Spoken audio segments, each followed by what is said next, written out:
Segala nama, pembebas bagi seluruh dunia. Kebesaran kasih-Nya nyata, segala kuasa tunduk dalam nama-Nya. Nama yang diberikan kepadanya, bertekuk lutut semua lawan-lawannya. Tak ada nama lain yang diberikan, yang olehnya kita diselamatkan. Penasehat ajaib, Allah yang perkasa, Bapa yang kekal, Raja damai. Penasehat ajaib, Allah yang perkasa, Bapa yang kekal, Raja damai.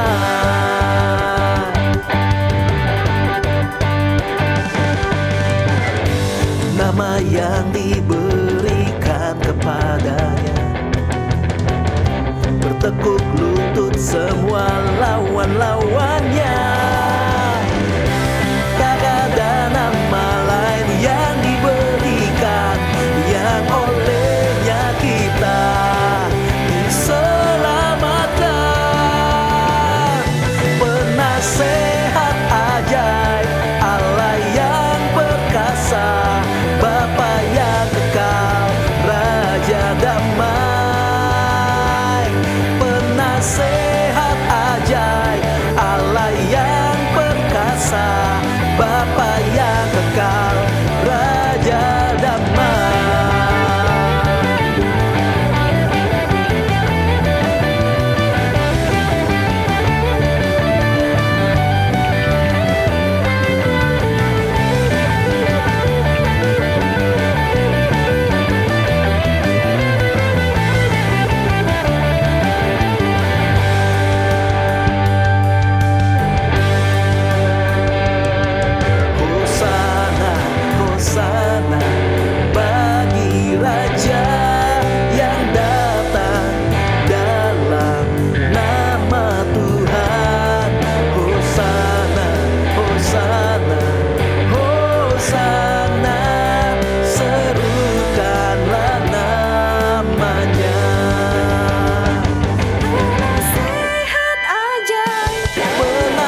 kabarkanlah keselamatan yang datang daripadanya.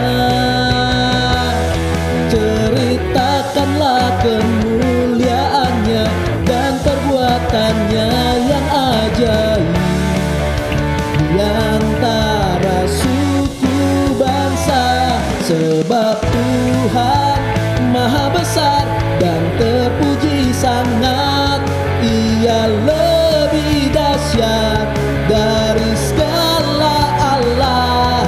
Sebab Tuhan Maha besar, pencipta segalanya.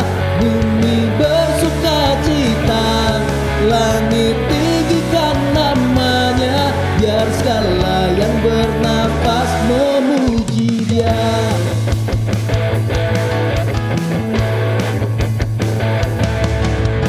Bernyanyilah bagi Tuhan, pujilah namanya sampai selamanya. Kabarkanlah keselamatan yang datang daripadanya. Ceritakanlah kemuliaannya dan perbuatannya yang ajaib di antara suku bangsa. Sebab Tuhan Maha besar dan terpuji sangat, Ia lebih dahsyat dari segala Allah. Sebab Tuhan Maha besar, pencipta segalanya. Bumi bersukacita, langit tinggikan namanya, biar segala yang bernafas memuji Dia.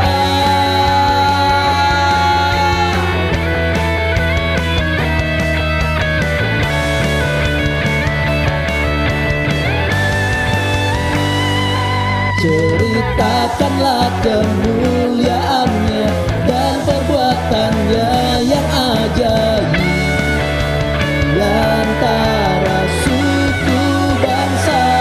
Sebab Tuhan Maha besar dan terpuji sangat, Ia lebih dahsyat dari segala Allah. Sebab Tuhan Maha besar, pencipta segalanya. Bumi bersukacita, langit tinggikan namanya, biar segala yang bernafas memuji Dia. Sebab Tuhan Maha besar dan terpuji sangat, Ia lebih dahsyat dari segala Allah. Sebab Tuhan Maha besar, pencipta segalanya. Bumi bersukacita, langit tinggikan namanya, biar segala yang bernafas memuji Dia.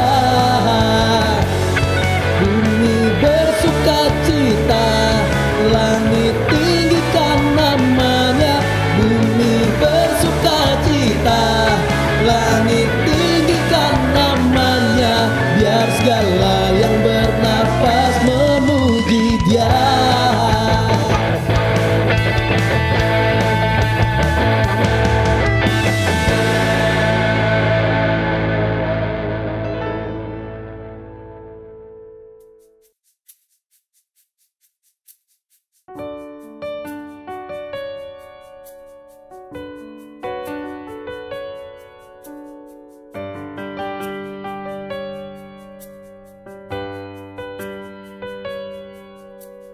Tuhan adalah gembalaku, takkan kekurangan aku. Ia membaringkan aku di padang berumput hijau. Ia membimbing aku ke air yang tenang. Ia menyegarkan jiwaku. Ia menuntunku ke jalan yang benar, oleh karena namanya. Sekalipun ku berjalan dalam lembah kelam, ku tak takut bahaya, sebab Engkau besertaku.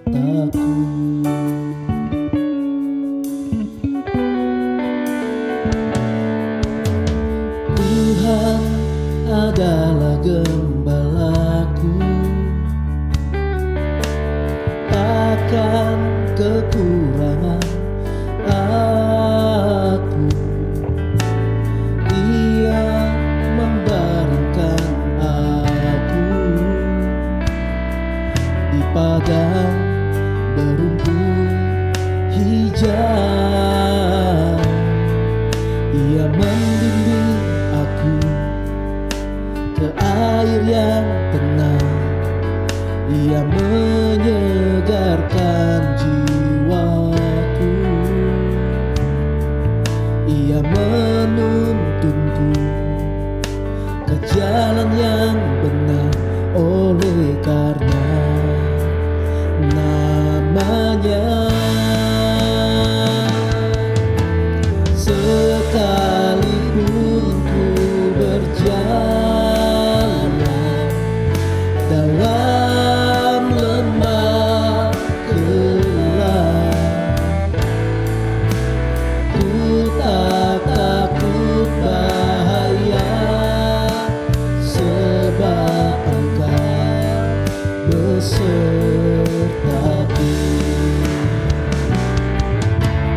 Sekalipun ku berjalan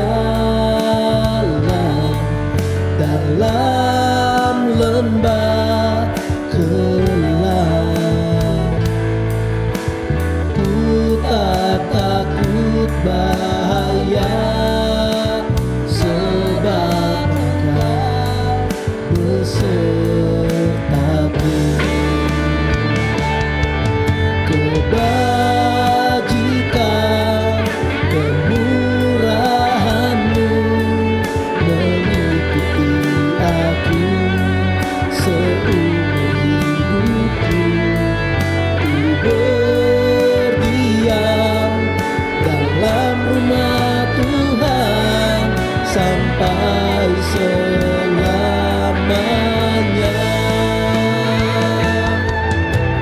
Sekalipun ku berjalan dalam lembah gelap, ku tak takut bahaya, sebab Engkau besertaku.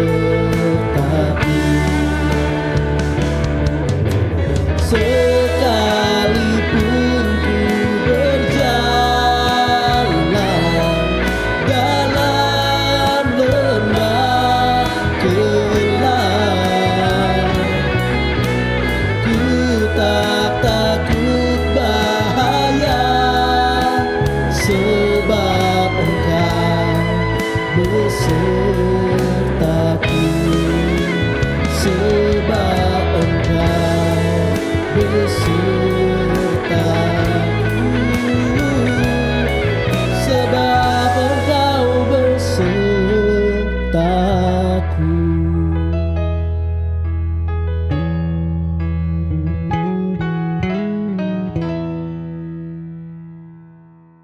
Halo teman-teman semua yang sudah pulang, selamat pagi, selamat siang, selamat sore, dan selamat malam bagi kita semua yang menikmati ibadah online hari ini. Dan saya juga mengucapkan selamat tahun baru 2022. Semoga di tahun yang baru ini kita mengalami kekuatan yang baru, harapan yang baru, dan karakter yang baru. Tapi ingat teman-teman, jangan mentang-mentang di tahun yang baru kita ikut-ikutan berganti suami yang baru. Bahaya teman-teman. Hei kalian yang para suami, kalian juga jangan ganti istri baru ya. Sebelum kita mendengarkan firman Tuhan, mari kita berdoa. Tuhan, terima kasih untuk kesempatan kami, untuk kami bisa boleh bersama-sama lagi menikmati ibadah online Tuhan di awal tahun yang baru ini, supaya kami bisa sungguh-sungguh Tuhan lebih lagi mengalami perjumpaan dengan-Mu Tuhan, supaya kami bisa lebih fokus lagi untuk menggapai setiap rencana-rencana-Mu bagi setiap kami Tuhan. Sebelum kita mendengarkan firman Tuhan, kami juga berdoa untuk hamba-Nya yang memberitakan firman-Mu, biar Tuhan pakai setiap mulut dan perkataannya supaya bisa menjadi berkat bagi setiap kami. Dalam nama Tuhan Yesus kami berdoa, amin.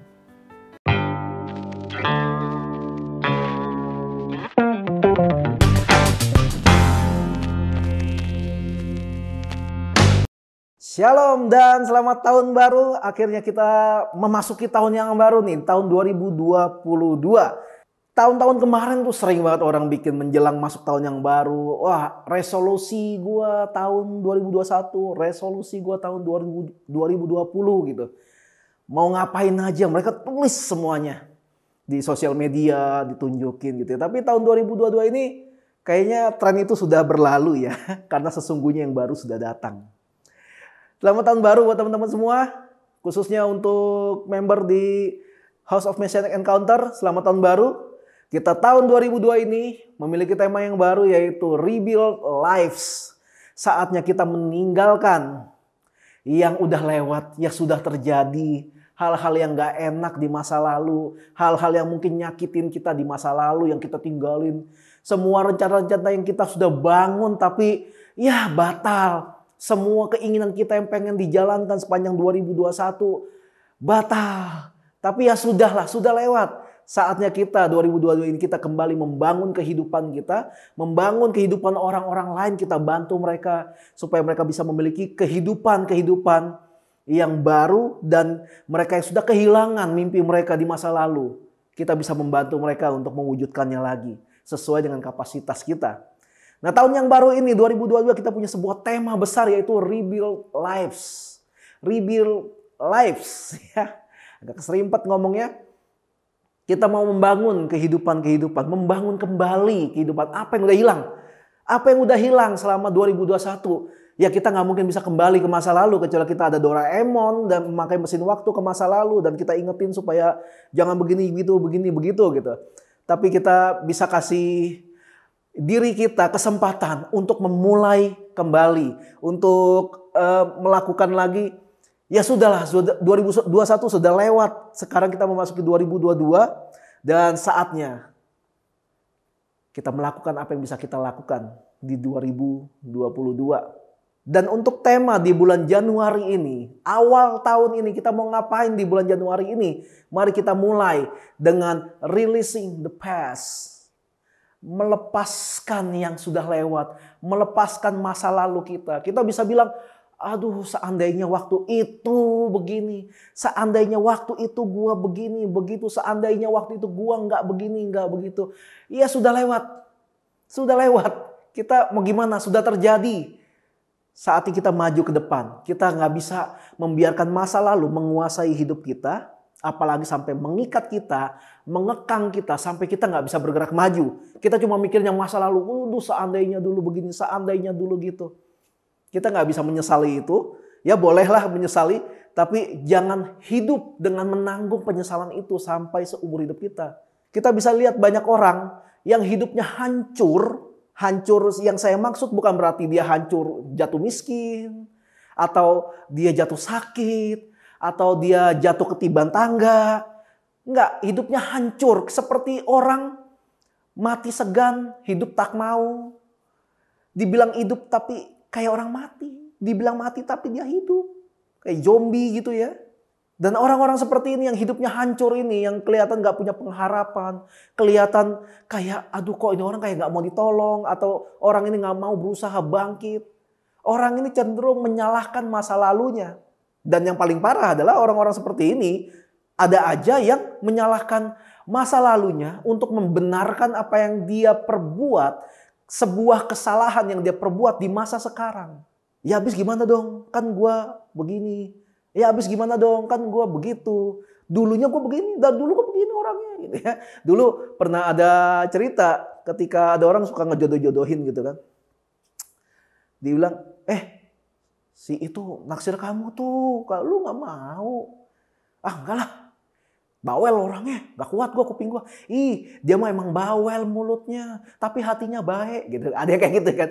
Bawel mulutnya tapi hati yang baik. Ya buat orang yang kupingnya tipis mah gak kuat juga sama bawel gitu ya. Jadi gak bisa dijadikan alasan gitu. Kalau memang mau ada sesuatu hal yang baik terjadi dalam hidup kita harus belajar untuk mengubah diri kita dulu. Sebelum kita menyalahkan situasi, menyalahkan orang lain. Kadang-kadang kita menyalahkan Tuhan gitu. Kenapa Tuhan? Kenapa? Gitu ya. Suka nyalahin padahal salah sendiri. Gitu ya. Padahal salah sendiri. Tapi kita juga cenderung cari siapa yang bisa gue salahin. Siapa yang, alasan apa ya yang bisa gue pakai buat ngebenerin gitu. Buat ngebenerin apa yang udah gue perbuat gitu kan ya. Kan ada aja orang-orang yang kayak gitu kan. Yang, sorry ya kemarin gue mukul lu. Abisnya elunya sih gitu. Jadi minta maafnya gak tulus. Minta maaf sih, tapi ada nembak balik menyalahkan kita gitu. Ada aja yang kayak gitu. Mungkin ada yang belum beres dari masa lalunya. Ada yang belum kelar dari masa lalunya. Atau mungkin dia gak mau menyelesaikan masa lalunya. Ya, buat teman-teman yang memiliki masa lalu yang pahit, memiliki masa lalu yang gak enak di masa lalu. Saya cuma bisa nasihatin, lepaskan masa lalu itu. Masuk dalam rencana Tuhan yang harusnya sudah dilakukan sekarang-sekarang ini untuk menyambut masa depan yang penuh dengan pengharapan. Itu kata firman Tuhan. Karena rencana Tuhan bukan rencana kita. Rancangan Tuhan bukan rancangan kita. Kalau rancangan kita mungkin melihatnya banyak madesu gitu ya. Masa depan suram gitu. Tapi dikatakan firman Tuhan, rancangan Tuhan itu memiliki janji masa depan yang penuh dengan pengharapan. Itu yang Tuhan katakan tentang kalau kita mau berpegang pada rancangan Tuhan, pada rencana Tuhan. Kita bisa lihat, kita ambil contoh perampok. Kalau ditanya, kamu kenapa merampok? Ya habisnya saya dulunya kan miskin. Saya nggak ada yang mau mempekerjakan saya. Orang tua saya miskin, kakek saya miskin, buyut saya miskin. Buyut saya punya buyut miskin. Gitu.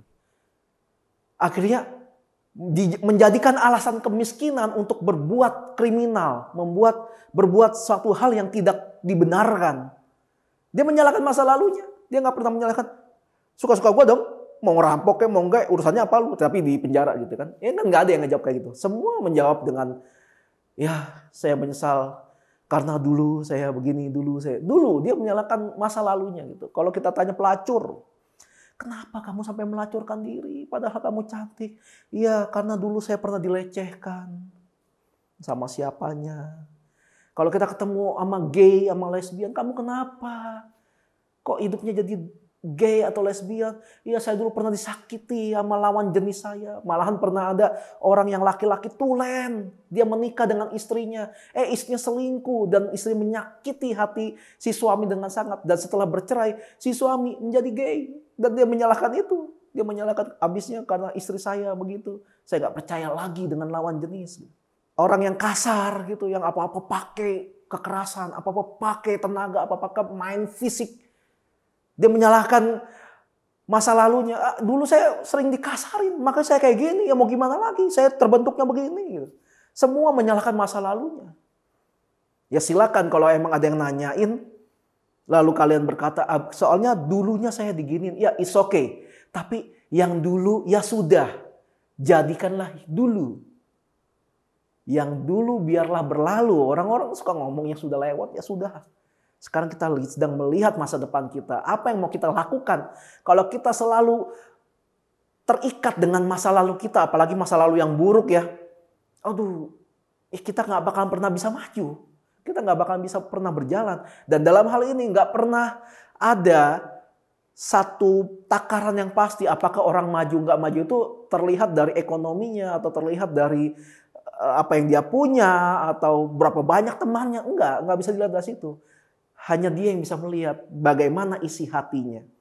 Apakah dengan segitu banyaknya teman, hatinya besar, hatinya dipenuhi dengan damai sejahtera, hatinya dipenuhi dengan kemurahan hati, atau justru malah kosong? Kita tahu vokalis Linkin Park yang dulu, yang almarhum sekarang, kurang terkenal apa? Dia bagus banget. Dia sebagai vokalis saya juga cukup suka dengan cara dia bernyanyi gitu. Tapi dia harus bunuh diri. Dia depresi. Padahal dengan segitu banyak ketenaran, segitu banyak harta. Dia punya teman di satu band. Tapi dia memilih juga untuk bunuh diri. Kenapa? Dengan segitu banyak hatinya tetap kosong. Itu yang membuat banyak orang kenapa bunuh diri. Makanya teman-teman jangan biarkan hatimu kosong. Jangan biarkan segala tipu daya dunia ini menghasut kita untuk mendapatkan kesenangan yang semu. Atau mendapatkan sebuah kepuasan yang semu. Silakan berbisnis dengan giat, silakan. Tapi jangan biarkan atau jangan sampai menyingkirkan hubungan kita dengan Tuhan. Kalian boleh punya pelayanan yang banyak terkenal di mana-mana. Jadi gram-gram yang lain gitu ya. Mungkin ada pastor gram, ada injil gram, ada nabi gram. Terserah. Pokoknya jadi gram-graman itu. Tapi jangan sampai membuang atau menyingkirkan hubungan kita dengan Tuhan. Mungkin Anda sendirian. Mungkin gak ada yang mau ngertiin Anda. Tapi Anda berusaha untuk, gue mau tetap percaya sama Tuhan. Gue mau tetap hidup dalam naungan Tuhan. Itu bagus. Silakan. Dan Tuhan akan mengirimkan orang-orang yang sudah Tuhan pilih. Untuk membangun hidup kita lebih ke arah yang lebih baik lagi. Kalau yang percaya katakan amin. Ya, saya nggak bisa dengar, tapi saya percaya kalian yang mendapatkan pesan ini pasti bilang amin. Pasti ya, gitu ya. Kalau kita berbicara tentang jemaat lugu gitu ya, kita bisa memaklumi loh kalau orang itu ngomongnya kayak habis gimana kak? Saya tuh dulunya gitu. Ya, kalau kita ngomong orang yang baru percaya gitu. Tapi kalau orang ini udah sekian lama pelayanan, sekian lama tahu Tuhan, wah ngerti firman, kayak saya misalnya itu ngerti firman, baca Alkitab udah bolak-balik sana sini, kiri kanan atas bawah, wah gitu. Terjemahan ini, terjemahan itu, sebagainya gitu ya. Tapi masih suka bilang habisnya masa lalu gua begini. Itu yang nggak bisa dibenarkan. Kamu tahu firman, kamu tahu kebenaran itu, tapi kamu menjalankan hidupmu dengan cara yang lama. Roh Kudus tidak berkuasa atas hidupmu, Roh Kudus tidak berkarya dalam hidupmu. Kita cuma berhenti sampai pendengar. Cuma mau dengar aja, tapi nggak mau jadi pelaku. Kita nggak mau, kita tidak membiarkan Tuhan membentuk diri kita. Saya yang dulu adalah orang yang nggak mau dikorek isi hatinya, yang nggak mau dikorek rahasia, yang nggak mau saya. Saya yang dulu adalah orang yang sekarang bisa ketawa lepas, tapi 10 detik kemudian saya murung tanpa penyebab yang jelas. Saya yang dulu adalah saya suka ngelawak untuk menutupi kekosongan diri saya. Tapi selesai orang-orang yang mendengar lawakan saya itu pergi dan pulang, saya kosong lagi hatinya. Itu saya. Tapi saya udah lepasin itu semua. Saya udah bilang sama Tuhan, Tuhan suka-sukamu Tuhan. Mau ngebentuk saya kayak gimana. Dan semua tahu ya, doa orang benar itu kan besar kuasanya ya. Ketika saya bilang suka-sukamu Tuhan, benar Tuhan suka-suka ngebentuk saya. Aduh ampun, kalau dibilang pahit, wah, Tuhan pertemukan saya dengan orang yang memfitnah saya.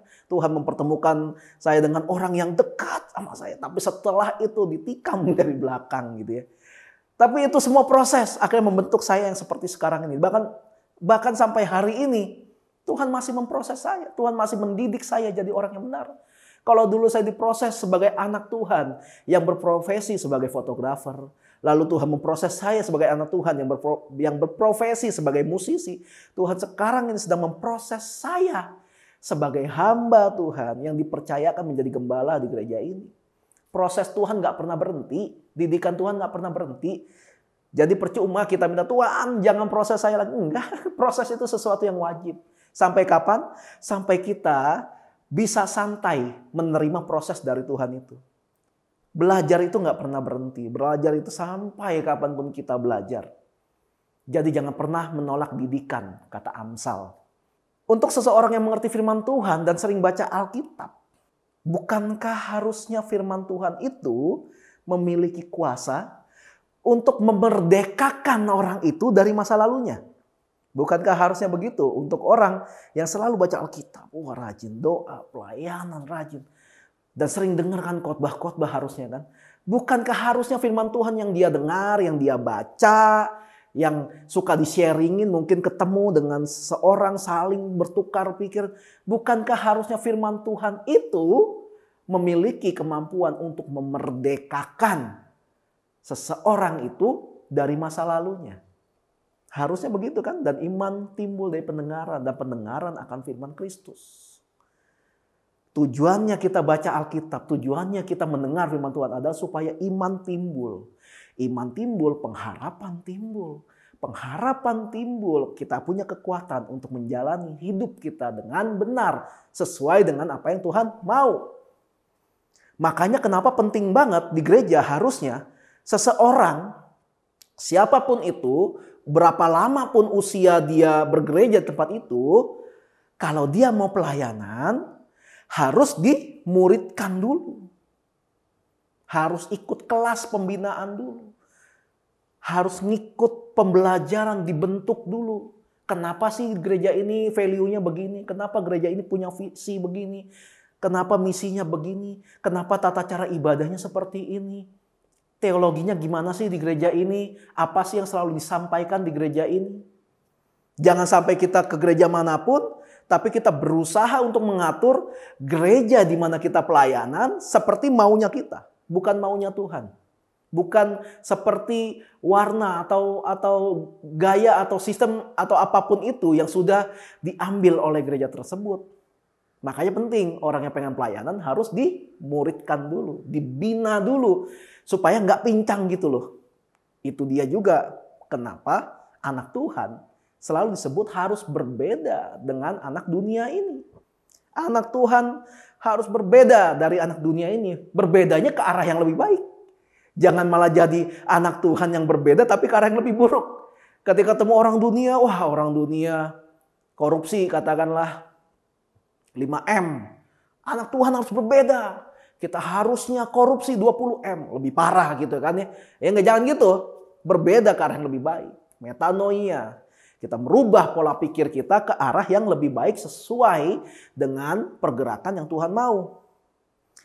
Kalau anak dunia ini selalu menggunakan masa lalunya yang pahit untuk membenarkan kesalahan yang dia buat di masa sekarang, harusnya anak Tuhan memakai masa lalunya yang pahit sebagai pembelajaran untuk menjadikan dia pribadi yang lebih baik di masa sekarang. Karena pengenalannya akan firman Tuhan.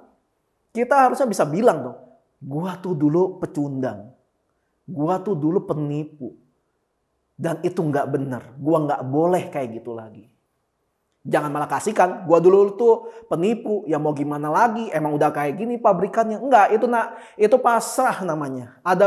Ada perbedaan antara pasrah dan berserah.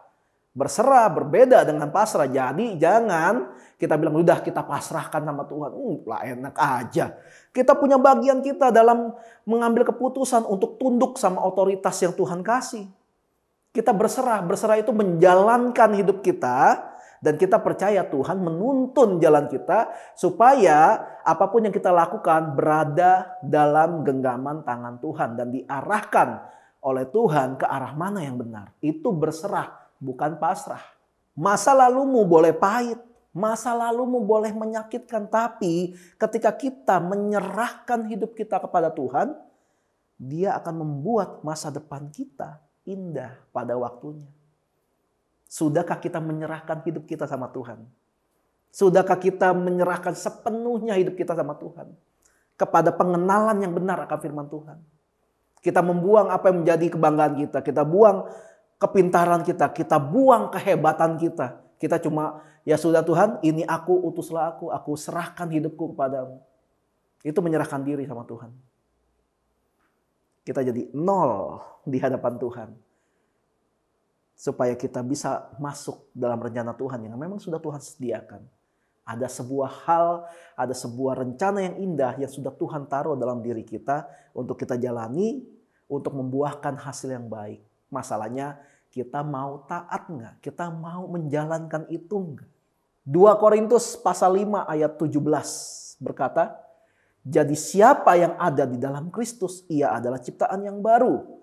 Yang lama sudah berlalu, sesungguhnya yang baru sudah datang. Ketika kita disebut sebagai ciptaan yang baru, harusnya yang lama atau masa lalu kita tidak lagi berkuasa atas hidup kita yang sekarang. Itu namanya ciptaan baru. Ciptaan baru, ciptaan yang berubah sama sekali. Ciptaan yang sudah metanoia. Dulu begini, dulu semuanya kehinaan, kejelekan, kemunafikan, semua jelek. Tuhan ubah ketika jadi ciptaan yang baru menjadi metanoia. Berubah sama sekali. 180 derajat, 100% berubah.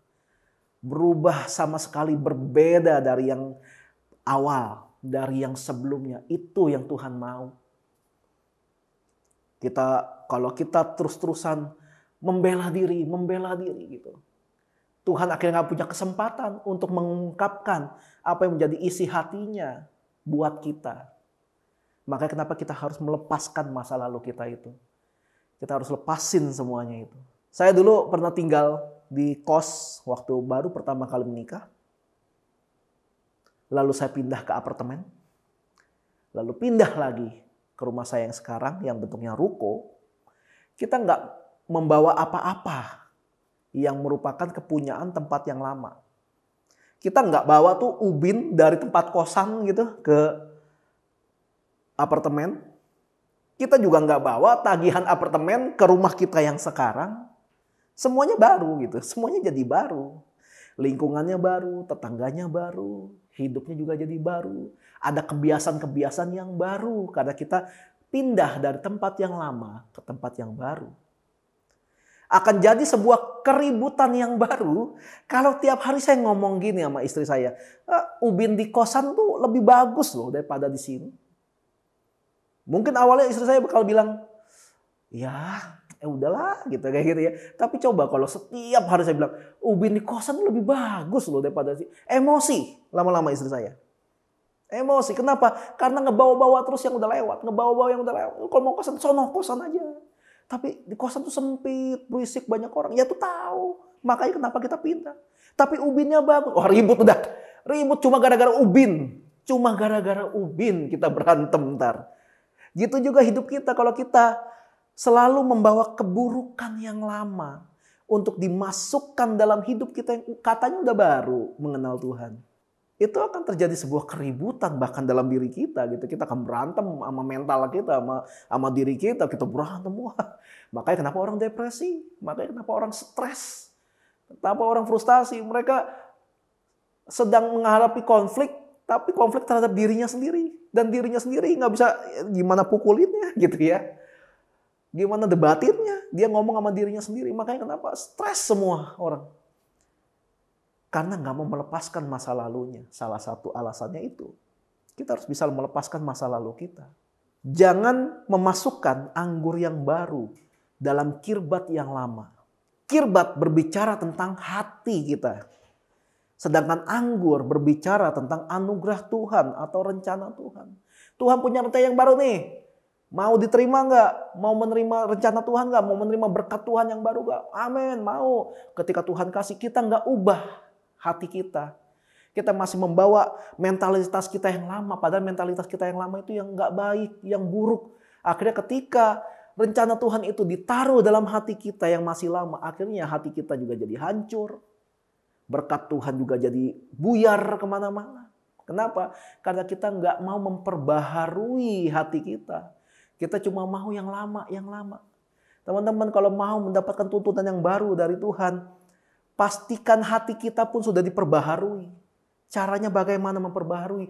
Baca Alkitab dan doa pribadi. Serahkan hidup kita sama Tuhan setiap hari. Minum Yakul aja sehari harus 2 kali. Oh ya, masa nggak baca Alkitab tiap hari gitu ya?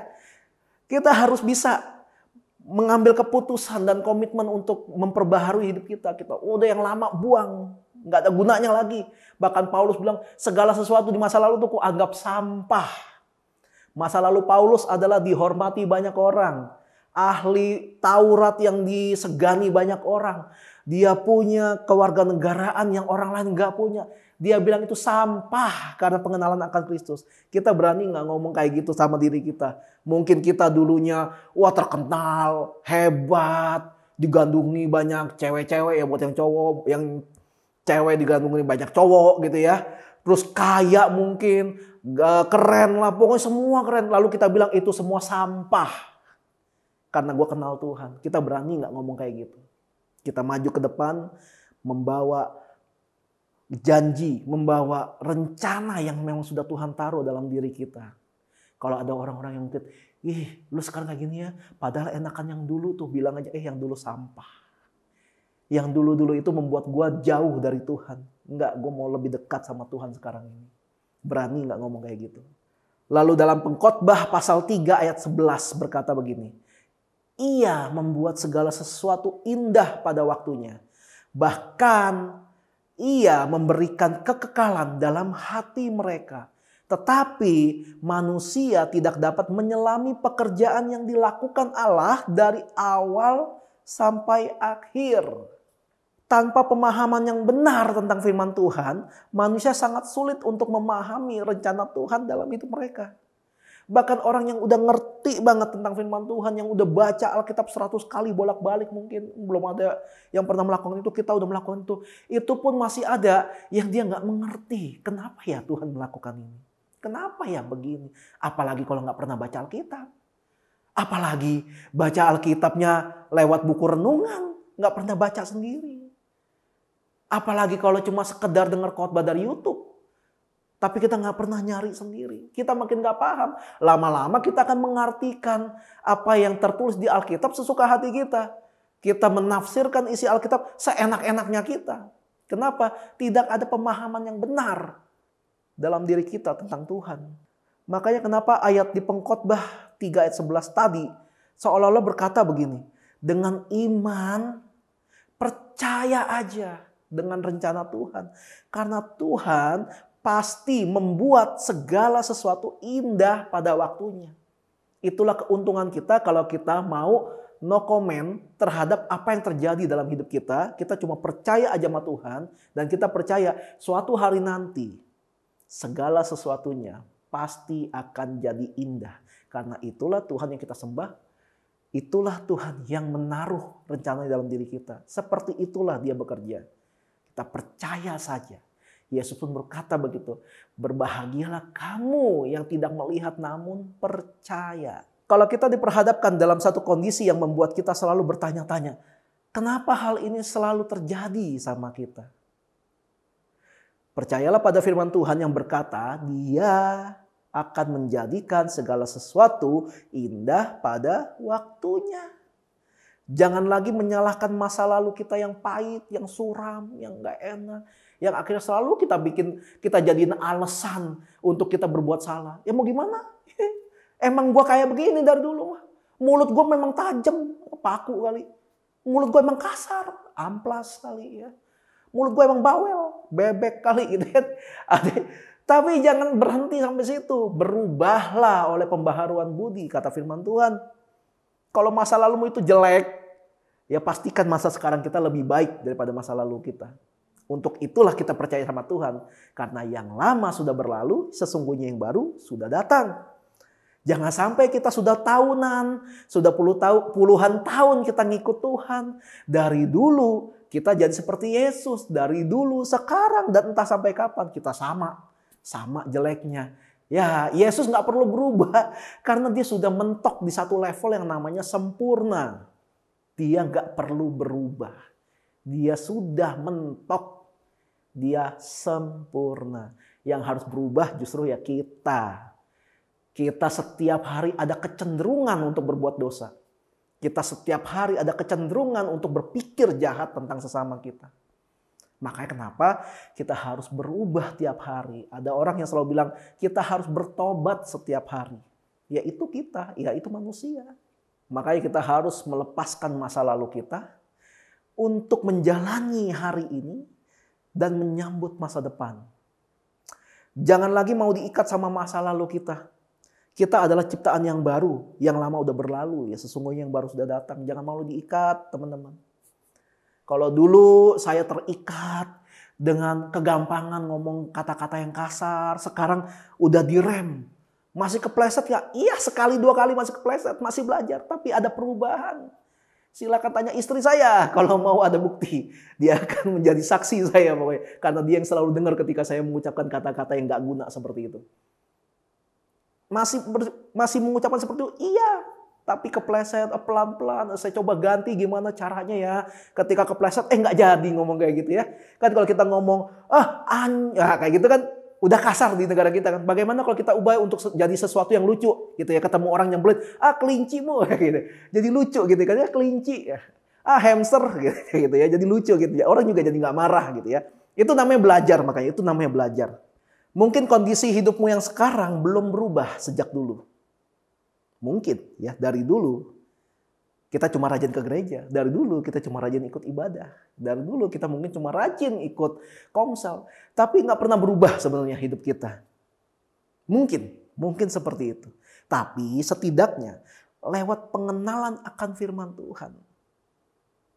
Setidaknya lewat pengenalan firman Tuhan yang dibagikan hari ini ketika kalian nonton video ini. Setidaknya kita mau hati kita diubahkan jadi yang baru. Kalau mau hati kita diubahkan menjadi yang baru, kita harus merelakan diri kita untuk dididik, dilatih, dan dibentuk.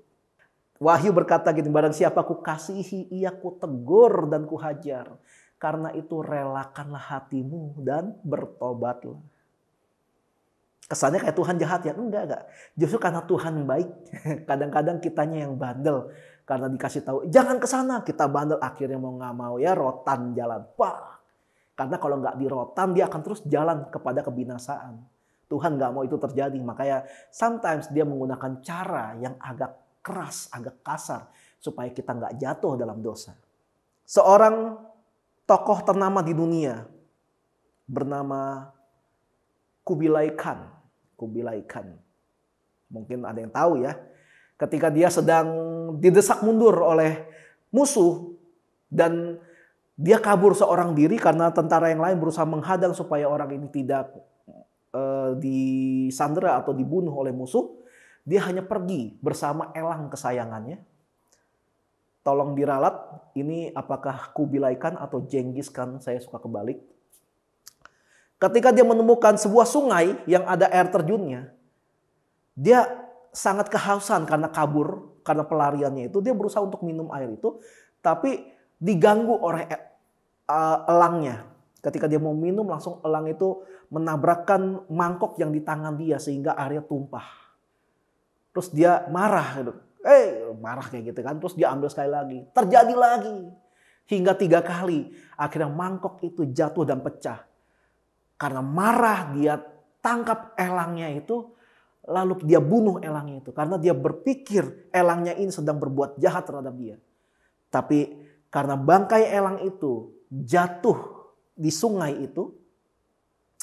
Akhirnya dia nggak bisa minum air itu karena tercampur dengan darah elang itu. Akhirnya dia berusaha memanjat ke atas air terjun supaya dia bisa minum air langsung dari sumbernya. Dan ketika dia sampai di atas, dia kaget. Ternyata di atas sana ada sebuah kalajengking raksasa yang besar. Dan sudah jadi bangkai. Kalajengking memiliki simpanan racun yang sangat parah dalam dirinya. Dan kalajengking itu tergeletak di tengah-tengah di atas air terjun itu, tempat di mana air terjun itu jatuh ke bawah. Tempat di mana tadi Kubilai Khan ingin minum. Dan saat itu dia menyesal kenapa dia sampai membunuh elangnya. Karena bahasanya kan beda ya, elang dengan manusia. Dan dia menyesal dan dia menangisi elangnya itu. Ternyata elangnya itu berusaha untuk melindungi majikannya supaya tidak keracunan oleh oleh air sungai yang sudah terkena racun dari kalajengking itu. Kadang-kadang Tuhan berbuat sesuatu yang membuat kita jengkel. Kadang-kadang Tuhan melakukan sesuatu yang kita nggak ngerti. Kenapa gitu sih? Menurut perhitungan gue ini benar kok. Menurut pengalaman gue ini benar kok. Tapi kenapa Tuhan seolah-olah mengganggu hidup kita? Kenapa kita nggak mengerti? Karena bahasanya beda. Bahasa Tuhan dengan bahasa manusia beda. Maka kita dibekali oleh Tuhan yang namanya iman. Percaya saja. Kalau memang Tuhan yang melakukan itu, percaya saja. Kalau itu yang terbaik buat kita. Itu yang baik yang Tuhan sediakan buat kita. Jangan sampai suatu hari nanti kita nyesal. Harusnya waktu itu gua tuh, udah selesai sudah kalau itu terjadi. Bahasa Tuhan dengan bahasa kita itu berbeda. Tapi kita bisa memiliki pemahaman yang benar tentang cara kerja Tuhan. Kalau kita mau membangun hubungan kita sama Tuhan. Kita baca Alkitab, kita berdoa, baca Alkitab berdoa. Kita nyembah Tuhan pakai lagu. Ya. Lagu-lagu home bagus-bagus, jadi bisa pakai, silakan dipakai. Dan ini yang harus kita lakukan. Kita memahami aja dengan iman kita kalau yang kita terima memang atas izin Tuhan. Dan kita berserah padanya. Kalau satu kali kita melakukan sesuatu, apa yang menjadi rencana kita, apa yang menjadi kerinduan kita, gagal, ya sudah. Kita lakukan lagi yang lain. Kita percaya kalau ada campur tangan Tuhan. Roma 8 ayat 28 berkata, Allah turut bekerja dalam segala sesuatu untuk mendatangkan kebaikan bagi kita yang mengasihi Tuhan. Apakah kita mengasihi Tuhan? Dilihatlah dari sikap kita setiap hari bagaimana. Kita mau nggak dibentuk Tuhan? Mau nggak diubahin Tuhan? Lepaskan masa lalumu. Lepaskan itu supaya Tuhan bisa bekerja maksimal dalam hidup kita. Kalau mau rencana Tuhan berjalan secara maksimal dalam hidup kita, ya kita harus lepaskan masa lalu. Ya sudahlah, udah lewat. Jadi ciptaan yang baru. Percaya segala sesuatu itu akan indah pada waktunya. Kalau kita lihat hidup kita belum indah, mungkin ya memang belum waktunya. Ya bagian kita adalah melepaskan masa lalu kita, menjalani hidup kita yang sekarang untuk menyambut masa depan yang penuh dengan pengharapan. Release your past. Amin. Mari teman-teman kita mempersiapkan diri untuk perjamuan kudus. Mari kita angkat roti di tangan kanan kita. Demikian firman Tuhan, sebab apa yang telah kuteruskan kepadamu telah aku terima dari Tuhan, yaitu bahwa Tuhan Yesus pada malam waktu ia diserahkan, ia mengambil roti dan sudah itu ia mengucap syukur atasnya, ia memecah-mecahkannya dan berkata, inilah tubuhku yang diserahkan bagi kamu, perbuatlah ini menjadi peringatan akan aku. Dan percaya kalau roti di tangan kita ini adalah lambang persekutuan kita dengan tubuh Kristus, kita makan dalam nama Tuhan Yesus. Mari kita angkat anggur di tangan kanan kita. Demikian juga ia mengambil cawan sesudah makan lalu berkata, cawan ini adalah perjanjian baru yang dimateraikan oleh darahku. Perbuatlah ini setiap kali kamu meminumnya menjadi peringatan akan aku. Yang percaya kalau anggur di tangan kita ini adalah lambang persekutuan kita dengan darah Kristus, kita minum dalam nama Tuhan Yesus. Mari anak-anak yang disayang Tuhan, mari kita nyanyikan doa berkat. Tuhan memberkatimu. Tuhan melindungimu. Dia menyinarimu dengan wajahnya dan memberikan kasih karunia. Tuhan menghadapkan wajahnya dan memberi damai sejahtera.